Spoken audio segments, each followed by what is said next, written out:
Hi hello welcome to Priya cooking. ఈరోజు కంది పొడిని ఎలా ప్రిపేర్ చేసుకోవాలని చూపించబోతున్నానండి. వేడి వేడి అన్నంలోకి కాస్త నెయ్యి వేసుకొని ఈ కంది పొడి వేసుకొని తింటే చాలా బాగుంటుంది. ఇందులోకి ఎటువంటి కర్రీ కూడా అవసరం లేదండి. జస్ట్ ఈ పొడిని మనం స్టోర్ చేసుకొని పెట్టుకుంటే చాలు. సో ఆలస్యం చేయకుండా మనం వీడియోలోకి వెళ్ళిపోదాం. ముందుగా ఒక ప్యాన్ తీసుకొని ఇందులోకి 1 టేబుల్ స్పూన్ వరకు ఆయిల్ వేసుకుంటున్నాను. ఆయిల్ కొంచెం హీట్ అయిన తర్వాత ఇందులోకి 10 ఎండుమిర్చిని తీసుకుంటున్నానండి.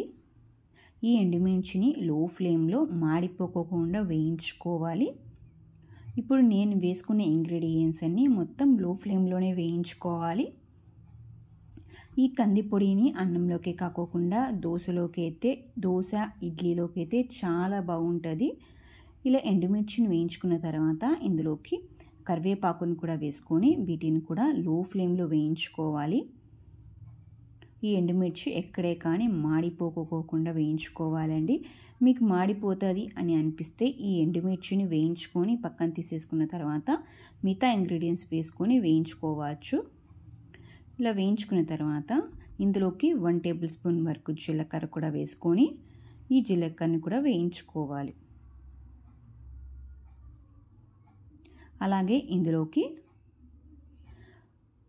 5 నుంచి 6 వరకు వెల్లుల్లిని కూడా వేసుకుంటున్నాను. ఈ వెల్లుల్లిని కూడా వేయించుకోవాలి.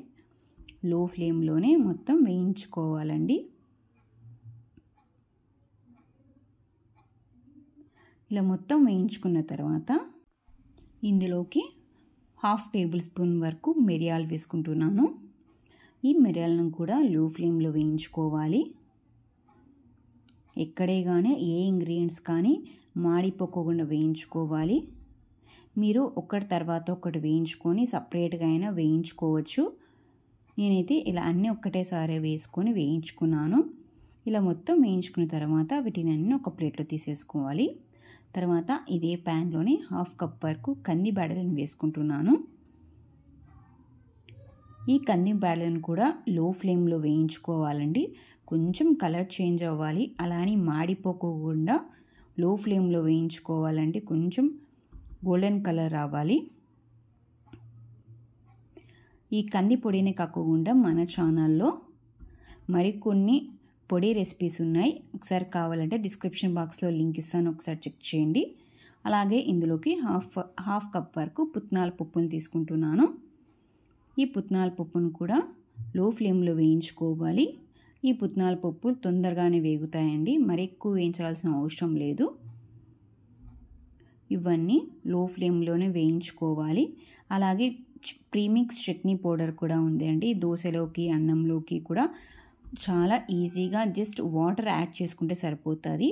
అలా జస్ట్ ప్రీమిక్స్ పౌడర్ని స్టోర్ చేసుకొని అది ఎలా ప్రిపేర్ చేసుకోవాలనేది ఆల్రెడీ మన ఛానల్ ప్రిపేర్ చేసి పెట్టాను. ఒకసారి డిస్క్రిప్షన్ బాక్స్లో లింక్ ఇస్తాను, ఒకసారి చెక్ చేయండి. ఈ ఇంగ్రీడియంట్స్ అన్నీ ఒక ప్లేట్లో వేసుకొని వీటిని పూర్తిగా చల్లారనివ్వాలి. ఇవన్నీ పూర్తిగా చల్లారిన తర్వాత ఒక మిక్సీ జార్ తీసుకొని మనం వీటిని గ్రైండ్ చేసేసుకోవాలండి. ఫైన్ పౌడర్లా గ్రైండ్ చేసేసుకోవాలి.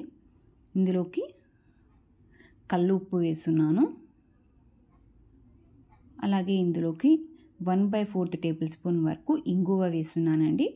మీరు ఇక్కడ ఏ బ్రాండ్ అయినా తీసుకోవచ్చు. కాకపోతే ఇంగువ అనేది కంపల్సరీగా వేసుకోవాలి. ఇక్కడ 1/4 టేబుల్ స్పూన్ వరకు ఇంగువ వేసుకొని మనం వీటిని పౌడర్లా గ్రైండ్ చేసేసుకోవాలి. గ్రైండ్ చేసిన తర్వాత చూపిస్తాను చూడండి. మనకు కంది పొడి అనేది పర్ఫెక్ట్గా వచ్చేసింది.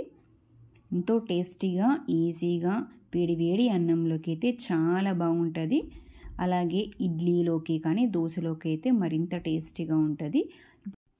ఇలా గ్రైండ్ చేసుకొని ఒక ఎయిర్ కంటైనర్ బాక్స్లోకి స్టోర్ చేసేసుకొని మనకు కావాల్సినప్పుడు ఈ కంది పొడిని అన్నంలోకి వేసుకొని తింటే చాలా బాగుంటుంది. వేసిన వెంటనే కొంచెం చల్లారిన తర్వాత మనం వీటిని స్టోర్ చేసేసుకోవాలండి. గ్రైండ్ చేసిన వెంటనే అయితే మనకు ఈ పొడి అనేది ఈ పొడే కాకుండా ఏ పొడి అయినా కొంచెం వేడిగా ఉంటుంది కదా, కొంచెం చల్లారిన తర్వాత ఒక ఎయిర్ కంటైనర్ బాక్స్లోకి స్టోర్ చేసుకొని సర్వ్ చేసేసుకోవడమే. చూసారు కదండి కంది పొడిని ఎలా ప్రిపేర్ చేసుకోవాలో. ఇంకెందుకు ఆలస్యం, మీరు కూడా ఈ టేస్టీ అండ్ హెల్దీ కంది పొడిని ఒకసారి ట్రై చేయండి, లైక్ చేయండి, షేర్ చేయండి, సబ్స్క్రైబ్ చేసుకోండి, పక్కన బెల్ ఐకాన్ని ప్రెస్ చేయండి. ఇలాంటి ఎన్నో రెసిపీస్తో మరి మీ ముందుంటాను. Thank you for watching.